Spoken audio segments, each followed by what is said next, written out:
안녕하세요. 30대 후반에 이혼에 성공한 평범한 여성이에요. 살면서 힘든 일 한번 겪지 않고 사는 사람이 어디 있겠어요? 저도 그렇게 생각하며 여태 살아왔거든요. 그런데 정말 견딜 수 없는 일 앞에서는 아무것도 필요 없더라고요. 그 어떤 긍정적인 생각도, 인내도요.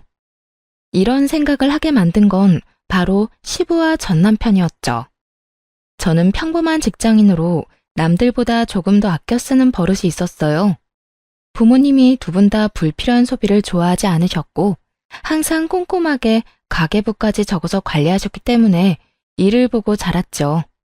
그래서 부모님은 돈을 알뜰살뜰 모으셨고, 노후 걱정 없이 잘 지내고 계시거든요. 아버지는 재테크도 잘 해놓으셔서 은퇴하시고도 전혀 걱정이 없으실 정도였죠. 그런데 시댁은 저희와 전혀 다른 상황이었어요. 시부는 은퇴하기 전까지 평범한 직장인이었는데 완전 기분파였거든요. 예전부터 그런 시부의 행동을 보며 불안해서 남편에게 말하기도 했죠. 여보, 아버님 돈을 너무 많이 쓰시는 것 같아. 당신이 적당히 쓰시라고 좀 말려야 하지 않을까? 오죽하면 며느리가 시부의 소비 습관에 대해서 이렇게 말했겠어요. 그런데 정말 다른 사람들에게 과시하기 위해 번 돈을 족족 다 쓰셨거든요. 괜찮아. 아버지도 다 생각이 있으시겠지. 아무 생각 없이 저렇게 돈 쓰시지는 않을 거야. 반면 남편은 불안하지도 않은지 항상 저를 위로하면서 이런 말을 했죠. 노후를 다 대비해 놓으셨을 거다. 괜찮을 거다. 아들이 그런 말을 하니 저야 믿을 수밖에요. 그런데 걱정은 시부가 은퇴를 하고서 더 커지기 시작했어요. 월급은 이제 더 이상 나오지 않는데 시부의 지출은 여전히 거대했거든요. 시부는 허언과 허세가 있었는데 부자처럼 돈을 쓰려고 했어요.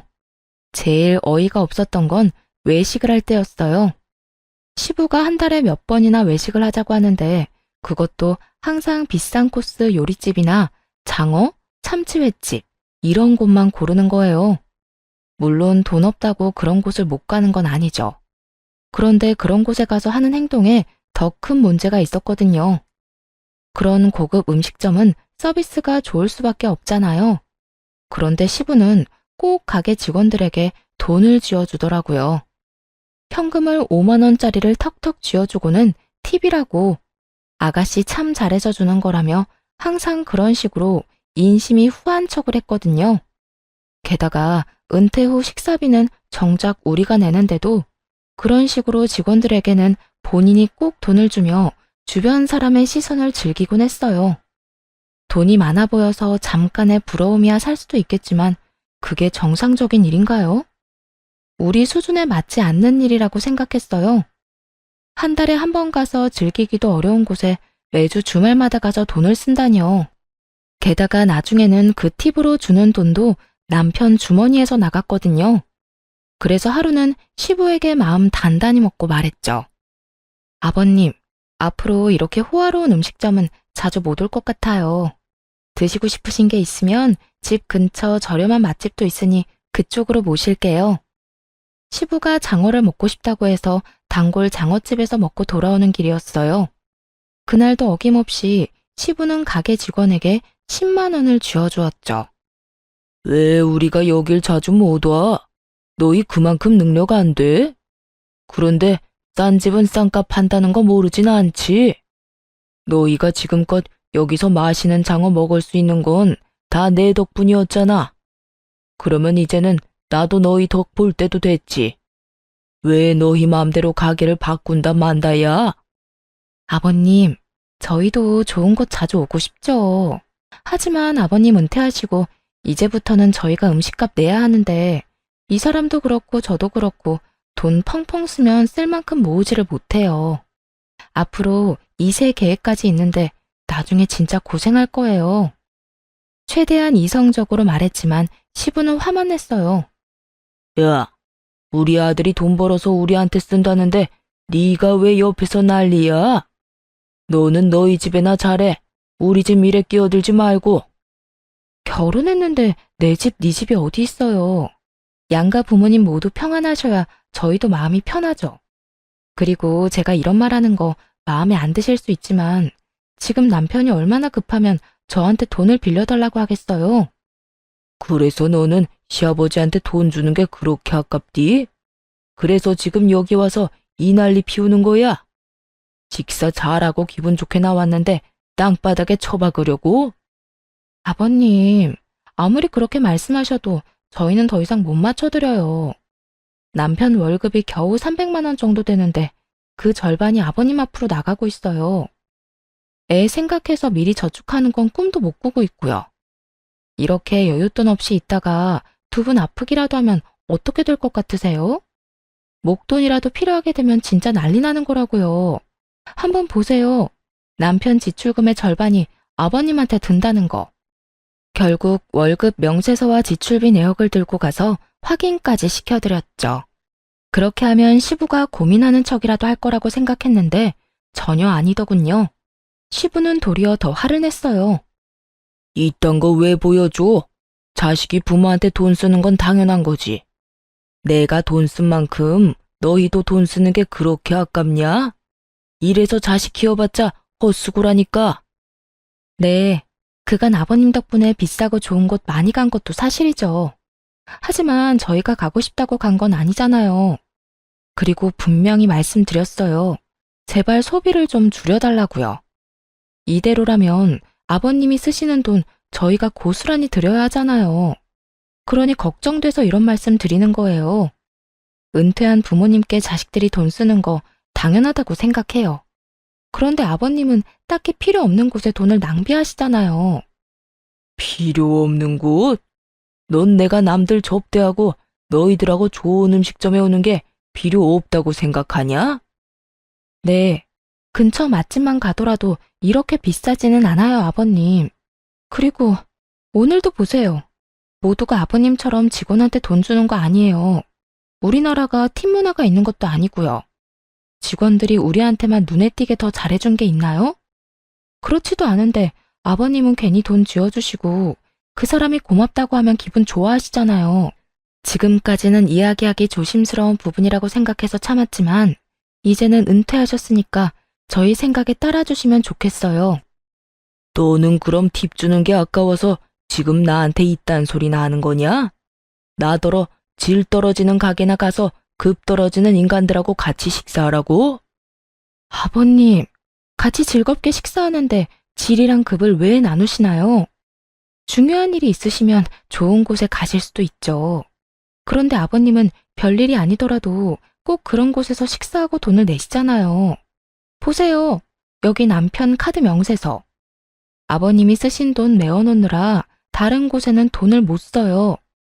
시부와의 대화는 다람쥐 쳇바퀴 돌듯 같은 자리에서 뱅뱅 돌기만 했습니다. 시부가 일할 때도 못마땅해서 남편에게 몇 번이나 얘기를 했었는데 은퇴 후에도 이렇게 돈을 쓰는 걸 보니 미치겠더라고요. 저 상태로 시부가 늙으면 그 돈을 부담해야 하는 건 다 우리잖아요. 게다가 자식이 많은 것도 아니고 아들 달랑 하나뿐인데 그 아들에게 모든 노후를 짊어지도록 만드는 시부가 전혀 이해가 안 됐어요. 그렇지만 아무리 말해도 귓등으로도 듣지 않고 의견을 굽히지도 않더군요. 그래서 시부에게 최후의 방법을 쓰기로 마음먹었어요. 아버님, 이것까지는 말씀 안 드리려고 했는데 이 사람 지금 빚까지 지면서 아버님 돈 갚고 있어요. 무려 제 친정 아버지께요. 친정이라는 단어는 정말 말하고 싶지 않았어요. 생색 같은 거 내고 싶은 마음도 없었고 부담을 주고 싶은 것도 아니었어요. 그저 시부를 멈추게 하기 위해 약점을 건드려야겠다는 생각뿐이었죠. 그건 역시 저의 친정, 시부가 가장 싫어하는 단어였어요. 시부와 친정아버지는 같은 지역 출신으로 서로의 지인을 많이 알고 있었거든요. 결혼 전에도 건너 알 정도로 지인이었는데 결혼하면서 사돈이 된 거예요. 친정아버지는 동네에서도 소문난 알부자였고 시부도 그걸 알고 있었어요. 그렇지만 아버지도 저도 과소비나 낭비는 절대로 하지 않는 사람들이었어요. 그래도 돈을 써야 할 때는 아끼지 않고 쓰는 편이었죠.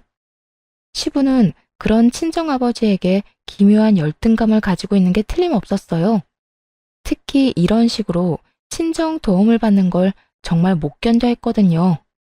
결혼 후에 몇 번 친정 이야기를 했다가 시부가 정말 놀랄 만한 일을 해서 그 뒤로 친정 이야기를 시댁에서 일절 꺼내지 않았어요.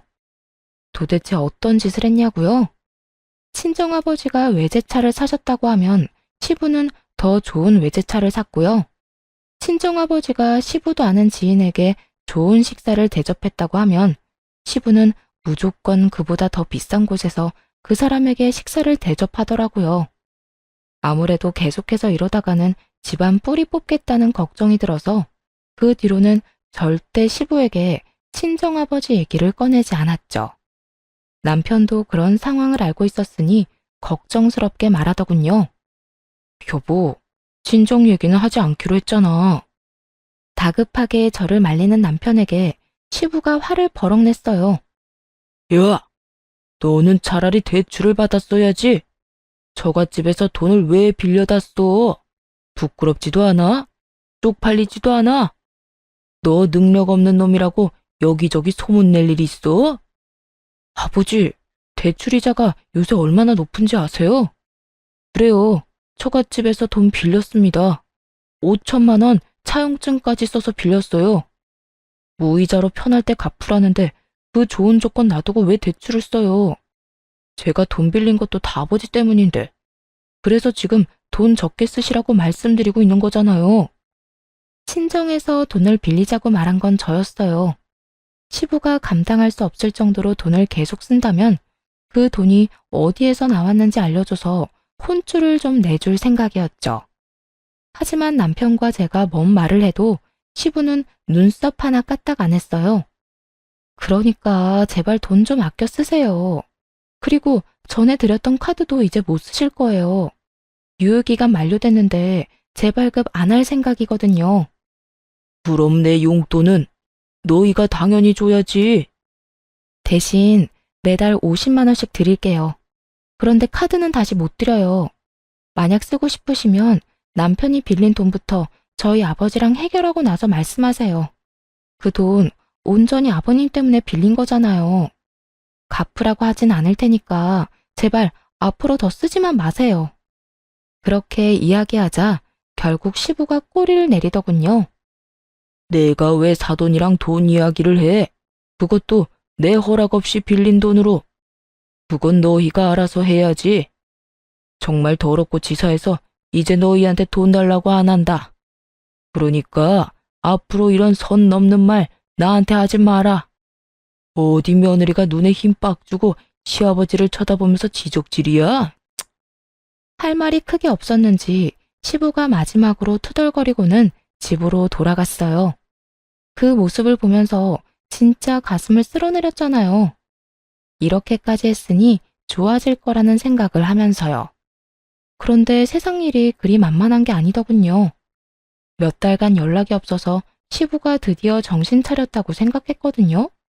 시부에게 놓은 따끔한 주사가 약발을 제대로 발휘하나 보다 했는데 그게 절대 아니었다는 걸 깨닫게 됐어요. 카드를 끊고 매달 용돈을 정해줬으니 안심한 제가 정말로 순진한 사람이었더라고요. 시부는 그 이후로도 수많은 지인들에게 돈을 펑펑 쓰고 돌아다녔어요. 예전보다 더 많이, 더 성대하게 말이죠.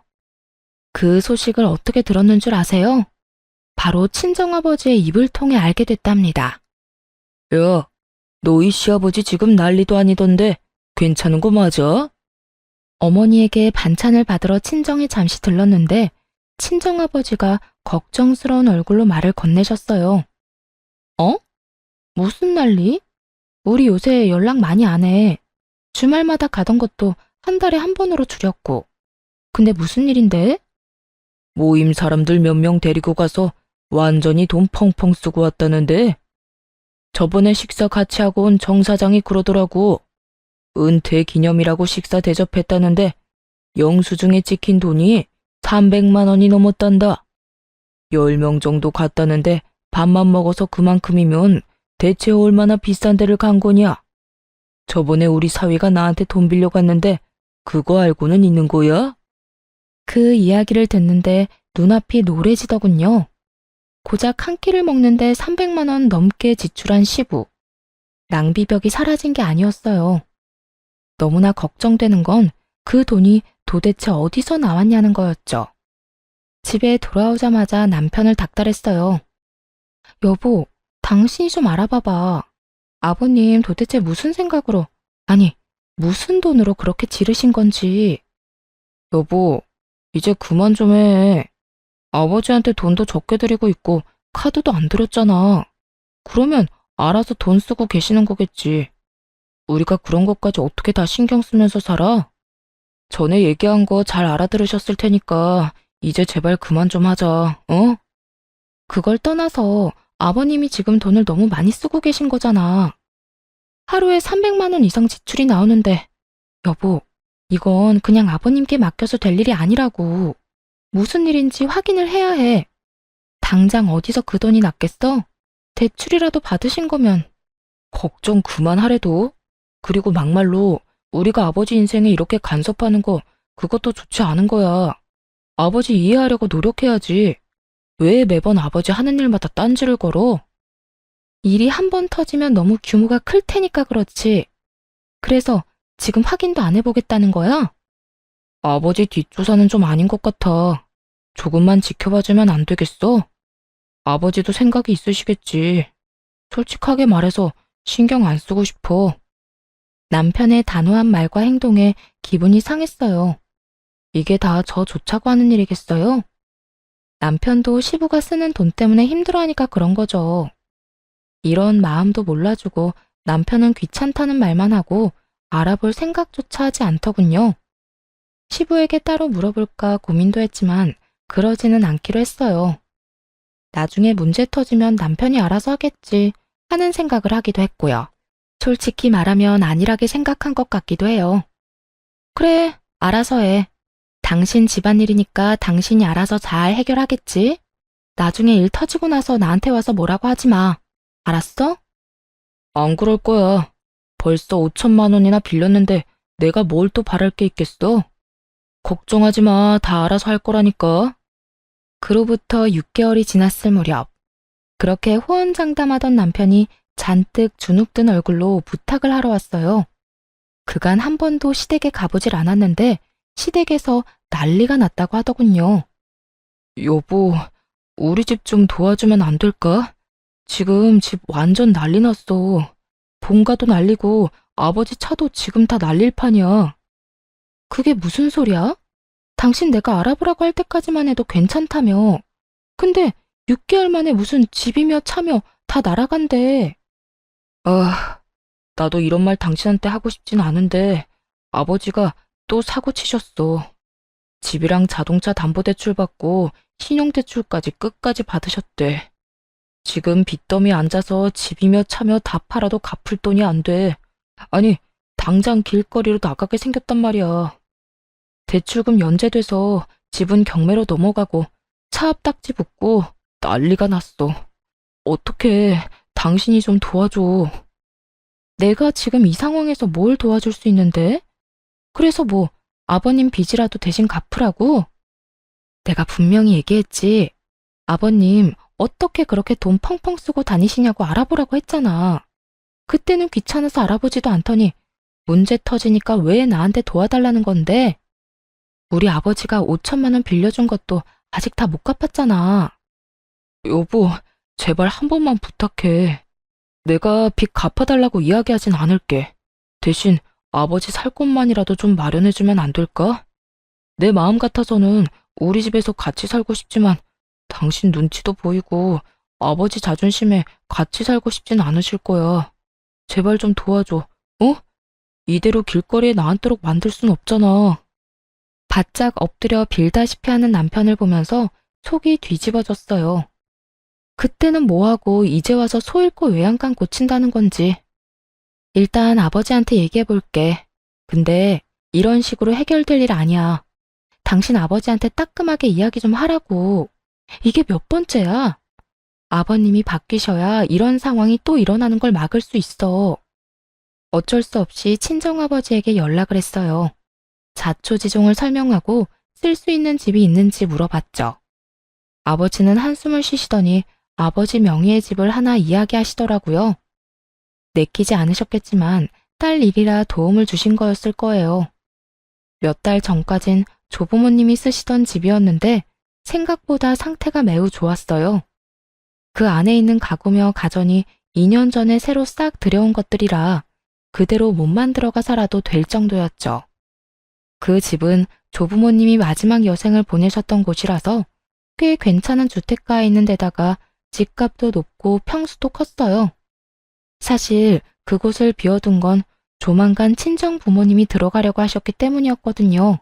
그런 집을 빌려줘도 괜찮겠냐고 물으니 아버지께서 사돈에게 큰일 나는 것보다야 낫지 않겠냐고 말하시더라고요.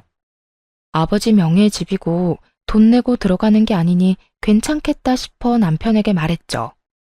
남편은 엄청 좋아하며 시댁에는 자기가 잘 이야기하겠다고 하고 혼자서 가더군요.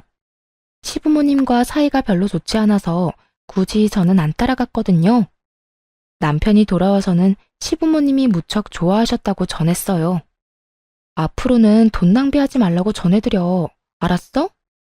만약 또 터지면 그때는 절대 책임 못 져. 그렇게 으름장을 놨는데 남편이 알겠다며 자기만 믿으라고 하더군요.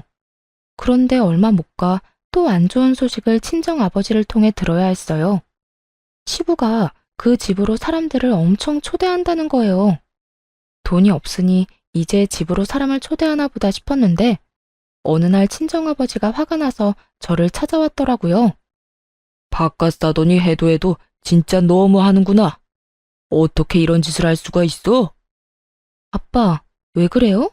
무슨 일 있었어요? 말도 마라. 내 지인들이 초대됐는데 그 집이 너희 할아버지 집인 거 아는 사람들이었거든.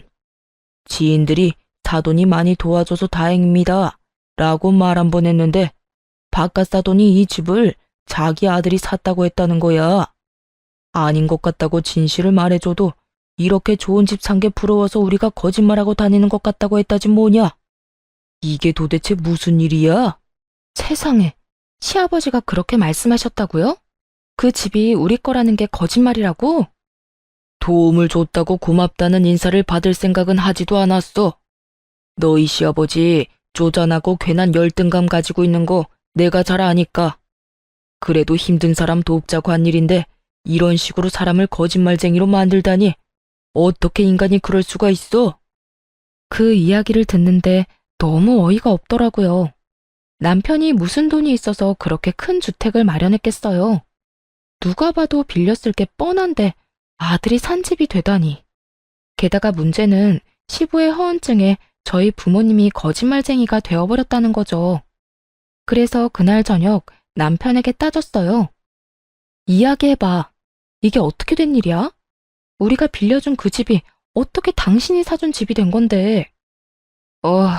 여보, 그냥 그런 걸로 하면 안 돼? 지금 부모님이 거기서 살고 계시잖아. 빌려서 살고 있다고 하면 아버지도 좀 창피하시니까 그런 말을 한 거겠지. 그럼 너는 이게 괜찮아? 당신 가족이 친 사고 때문에 우리 아버지는 돈도 빌려주고 집도 빌려줬어. 그런데 지금 주변 지인분들한테 거짓말쟁이로 찍혔다고. 누가 그게 괜찮다고 했어? 거기 살고 계신 우리 부모님은 그냥 놔두자고 하는 말이잖아. 그럼 우리 부모님은 뭐가 되는데? 부끄러운 건 아버님 몫이지 우리 부모님 몫이 아니야. 진짜 실망이야.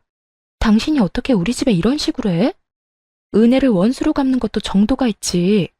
이건 뭐 원수가 아니라 아주 쑥대밭을 만들었잖아. 당신이 조금만 참아주면 안 돼? 아버지가 그 성격에 얼마나 눈치 보이고 답답하셨으면 그러셨겠어. 그러게, 돈을 누가 그렇게 펑펑 쓰래? 그 뒷수습은 우리 집이 다 했는데 결국 돌아오는 건 뒤통수다 이거지? 됐어. 나 이제 안 도와줄 거야. 우리 이혼해. 헤어지고 당신한테 빌려준 거 다 받아낼 거야. 그렇게 하면 우리 아버지 거짓말쟁이라는 소문도 다 사라지겠지. 여보, 갑자기 이혼이라니 무슨 소리야. 절대 안 돼. 너무 감정적으로 굴지 마. 그런 소리해서 미안해. 내가 한 사람 한 사람 다 찾아가서 오해가 있었다고 설명할 테니까. 아니, 그럴 필요 없어. 생각해보니까 이렇게 하는 게 맞아. 언제까지고 친정이 당신 집안 뒤치다꺼리 해줄 수는 없잖아. 이제 그만하자. 여기까지 해. 그렇게 이혼하자고 했지만 역시나 남편은 받아들이지 않았어요.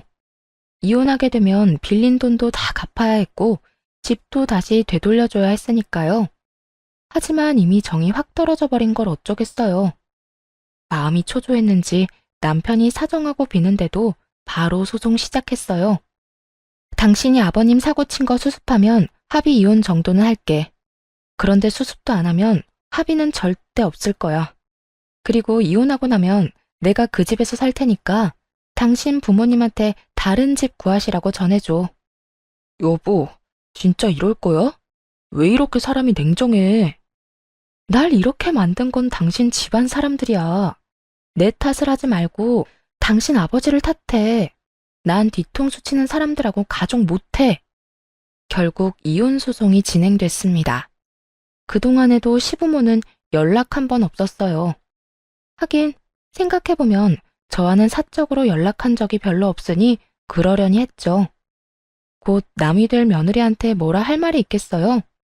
그런데 이혼 판결이 났는데도 시부모가 그 집에서 나갈 생각을 하지 않더군요. 전 남편은 연락을 받지도 않았고요. 설마 이대로 모르쇠 하고 놀러 앉으려는 건가 의심하는 차에 친정아버지가 모임에 가셨다가 노발대발하며 오셨어요. 그 인간들 골 때리는 짓 계속하네. 이번에는 생일잔치 한다고 우리 집에 사람들 초대했단다. 세상에 무슨 낯짝으로 그런 짓을 해? 나가라는데도 안 나가고. 오히려 그 말을 듣고 이번이 기회라고 생각했어요. 그래서 생일잔치에 초대되었다는 분들이 그 집에 갈 때 따라갔죠. 집 안으로 들어가니 난리도 아니더군요. 전시부 생일이랍시고 온갖 치장을 해놓고 조부모님의 텃밭마저 헤집어놨더라고요. 그리고 그곳에서 연락도 받지 않던 전 남편과 마주했죠. 당신이 여긴 왜 왔어? 내가 못 올 곳 왔어? 여기 우리 아빠 집이잖아. 나가라고 그렇게 말했는데도 안 나가더니 남의 집에서 잔치까지 해? 당신이 내 연락 다 무시하길래 여기까지 왔다. 왜? 당장 짐 싸서 나가? 그러자 전 남편이 급히 다가오더니 손을 붙들고 내보내려고 하더군요. 그때 전 시부가 나타났어요. 이게 누구야? 거짓말쟁이들 아니야? 우리 아들이 나한테 사준 집을 자기들 집이라고 우긴 사람들. 난 자네 가족은 초대 안 했는데 왜 여기 왔어? 꼴값 돌려고 왔어? 왜? 우리가 이런 좋은 집에서 사니까 배가 아픈가 봐? 전 시부는 진실도 모르면서 엄청 세게 나오더군요. 많은 사람들이 보는 앞에서 저와 친정 부모님을 욕보이고 싶었나 봐요. 주변 사람들도 아주 흥미진진하게 바라보고 있었고요. 거짓말쟁이? 아직도 그딴 소리 하는 거야? 그럴 줄 알고 나도 그냥은 안 왔지. 이거나 확인하고 이야기하자고. 그따위 종이 쪼가리가 뭐라고? 부러우면 그냥 부럽다고 말해. 여전히 말이 전혀 통하지 않더군요.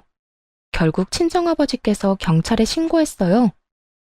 예, 지금 제 집에서 사돈 양반들이 안 나갑니다. 딸이 이혼 전에 시댁에 잠깐 빌려준 집인데 나가라고 해도 안 나가네요. 전 시부는 그 모습을 보더니 그제야 의심이 든 모양이더군요. 급히 친정아버지 손에 들린 종이를 낚아챘어요.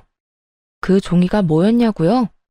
이 집 주소로 된 등기부 등본이었죠. 거기엔 당연히 친정아버지 이름이 적혀 있었고요. 이거 거짓말이지? 야, 아들, 왜 이 집이 이 인간 집이야? 아버지, 제가 좀 이따 말씀드릴게요. 우선 사람들부터. 이게 다 뭐냐고 묻잖아. 너 설마 이 인간들 집 빌려온 거야? 너 나한테는 돈 주고 빌렸다며? 설마 거짓말한 거야? 제대로 말해보라고 이 자식아. 아버지가 먼저 잘못하신 거잖아요. 처갓집에 열등감 갖고 계신 거 뻔히 아는데 어떻게 진실을 말씀드리겠어요? 그랬으면 여기 들어와서 살 수나 있었겠어요? 뭐? 이 자식이? 저도 이 집을 그냥 빌려온 줄 아세요? 자존심 다 팽개치고 마누라 앞에서 바짝 엎드려서 빌었다고요. 그리고 제가 언제 이 집 사드렸어요? 처음에 분명히 빌렸다고 말했어요. 그걸 사람들한테 멋대로 아들이 사준 집이라고 말하고 다닌 건 아버지고요. 전 남편의 폭탄 발언에 주변에 있던 사람들이 모두 쑥덕거렸어요. 그럼 이 집이 진짜 자기 집이 아니었던 거야? 사람들한테는 자기 아들이 사준 집이라고 그렇게 자랑을 하더니 아무리 허풍이 세도 그렇지 거짓말을 하면 쓰나? 게다가 진짜 집주인을 거짓말쟁이로 모함한 거지? 최악이다. 그런데 차압딱지랑 경매는 또 뭐야? 우리한테는 집 팔고 새 집에 이사 왔다고 하지 않았어? 우리한테도 거짓말한 거지 뭐. 허풍쟁이가 거짓말 하루 이틀 하나? 자식만 불쌍하네. 아버지 때문에 처가에 빚도 지고 이혼까지 하게 됐으니. 사람들의 목소리가 커질수록 전 시부와 전 남편의 싸움도 더 격해졌어요. 제발 이제 그만 좀 하시라고요. 입만 열면 거짓말인데 제가 불쌍하지도 않으세요? 저 이제 돈 한 푼도 없이 살아요. 왜 넌 능력이 그것밖에 안 돼? 아들이 아버지 부양하는 게 당연한 건데. 그리고 처음부터 이 집이 저 인간들 집인 거 알았으면 나도 여기 안 들어왔어. 아버지를 돕지 말 걸 그랬어요. 거리에 나앉아서 구걸을 하든 말든 신경 쓰지 말았어야 했다고요. 당신 같은 작자도 아버지라고. 내가 미친놈이지. 와이프가 경고했을 때 알아듣고 연을 끊었어야 하는데. 너 말 다 했냐? 이런 싸가지 없는 놈이. 왜요? 한 대 치시게요? 쳐요 쳐. 한 대 맞고 영 끊읍시다. 나도 이제 아버지 대접 안 할 테니까 아버지도 나한테 자식 노릇 바라지 마세요. 두 사람이 옥신각신하는 모습에 지인들 모두 두 사람을 욕하며 떠나갔어요. 어느새 텅 빈 마당에는 친정 식구와 전 남편 식구만 남았죠. 전 시부가 한숨을 푹 내쉬며 한탄하더군요. 내가 이제 사람들 얼굴을 어떻게 봐? 너랑 네 와이프가 다 망쳤다. 너는 며느리란 애가 꼭 이렇게까지 해야 했어? 우리가 남도 아니고 가족인데. 그 이야기를 듣는데 어이가 없더군요. 가만 보니 전 남편이 이혼 이야기도 안 꺼낸 것 같았어요. 죄송한데 저희 이제 남이에요. 저 남편이랑 이혼했거든요. 그래서 이 집 제가 들어와서 살려고 나가시라고 한 거고요. 전 남편이 연락을 하도 안 받아서 직접 왔으니 그렇게 하시고 돌려주세요. 이미 이혼했다는 말을 듣자마자 시부가 깜짝 놀라더군요. 솔직히 전 시부가 아무렇지 않게 여길 줄 알았거든요. 처음에 지출 좀 줄이시라고 바른말 좀 했다고 싸우고 나서 그 뒤로는 명절에도 한번 가보지 않았으니까요. 시댁에서도 굳이 저를 찾지 않았고요. 그런데 전 시부는 많이 놀란 것 같았어요. 뭐? 야 이놈아! 너는 왜 이 중요한 이야기를 안 했어? 너 얼마 전부터 여기 들어와서 살던 게 별것 때문이 아니라 이혼해서 그런 거였어? 그럼 빌린 돈은, 이 집은, 내가 쓴 돈들은 어떻게 갚을 거야? 역시나 걱정하는 이유가 돈 때문이었더라고요. 얼마나 많이 썼는지 본인이 잘 알 테니까요. 그런 어이없는 전 시부의 말에 전 남편이 더 열받았는지 소리치더군요. 이게 다 아버지 때문이잖아요. 아버지가 사고치는 바람에 와이프가 열받아서 이혼하자고 한 건데 저 진짜 돈 한 푼도 없거든요. 그러자 전 시부가 무너지듯 저한테 다가와 말했어요. 아가, 제발 우리 좀 살려다오. 이 집에서 나가면 우리 갈 곳이 없어. 제발 부탁이다. 조금만이라도 더 살게 해주면 안 되겠니? 벌써 몇 달 동안 기다렸거든요. 이미 이혼 소송하면서 그 집에서 나오시라고 말했는데 전 남편이 안 전했나 보네요. 근데 그게 제 잘못은 아니잖아요. 제가 아버지 집 놔두고 다른 데서 살 필요도 없죠. 지금 돈도 없는데. 그래도 우리가 봐온 정이 있는데 이렇게 한 번만 더 부탁할게. 응? 이대로 길거리에서 구걸이라도 하라는 말이냐?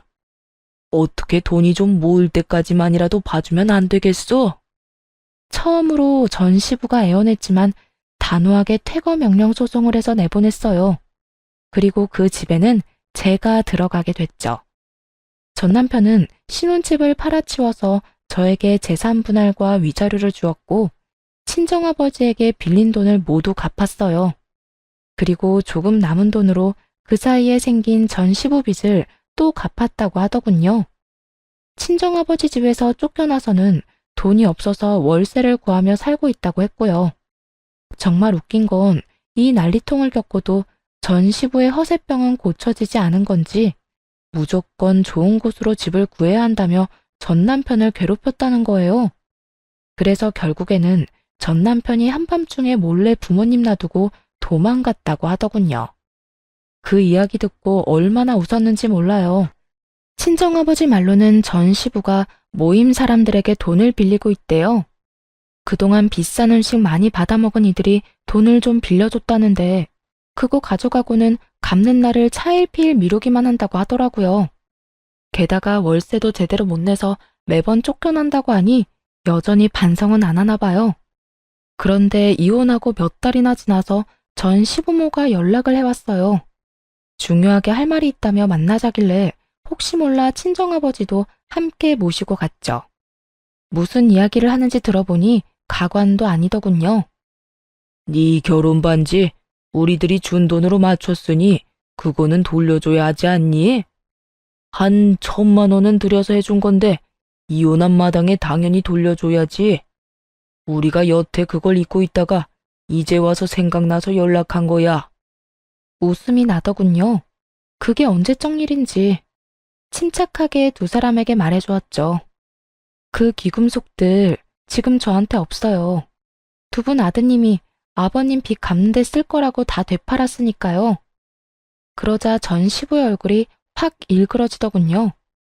조금이라도 돈을 마련할 수 있을 거라는 즐거운 마음으로 찾아온 것 같은데 이미 팔아버렸다고 하니 당황한 듯 했어요. 거짓말이지? 그걸 왜 팔아? 결혼 반지인데. 우리 아들 지금 여기 없다고 거짓말하는 거면 어디다 팔았는지도 알아요. 그 사람이랑 제가 직접 가서 같이 팔았거든요. 확인하고 싶으시면 말씀드리는 금은방 가서 확인해 보세요. 판매금은 모조리 남편 계좌로 들어갔으니 그것도 확인하시고요. 애꿎은 데서 찾지 마시고 아들한테 달라고 하시지. 그런데 그 사람 어디 갔나 보네요? 그래도 부모라고 책임은 질 줄 알았더니 제 말에 전 시부가 버럭 화를 내더군요. 자식이 왜 말도 없이 떠났는지는 생각해 보지도 않고 그저 신세 한탄만 하는 거 보니 여전한 것 같더라고요. 그 인간 같지도 않은 놈이 우리 버리고 갔어. 이렇게 될 줄 알고 그것도 다 팔고 간 게 틀림없어. 아니, 어떻게 자식 새끼가 부모를 책임도 안 지고 도망이 나가? 이게 말이 되냐? 자식 욕할 거 하나도 없어. 이건 다 자네 잘못이지 않은가? 얼마나 자식 속을 썩였으면 여태까지 참던 자식이 이제 와 도망을 가? 자식이 왜 도망갔는지 몰라서 지금 이래? 어세도 병은 병이야. 이러니 자식이 못 견디고 치를 떨며 떨어져 나간 거지. 정신 좀 차려. 언제까지 이렇게 살 거야?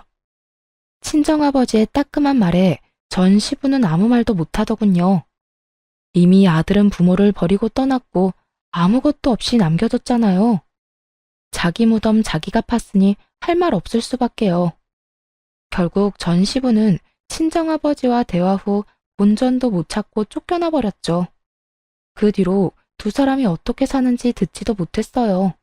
전 남편은 전 남편대로 아무것도 없이 어디서 새로운 시작을 하는지 듣지도 못했고요.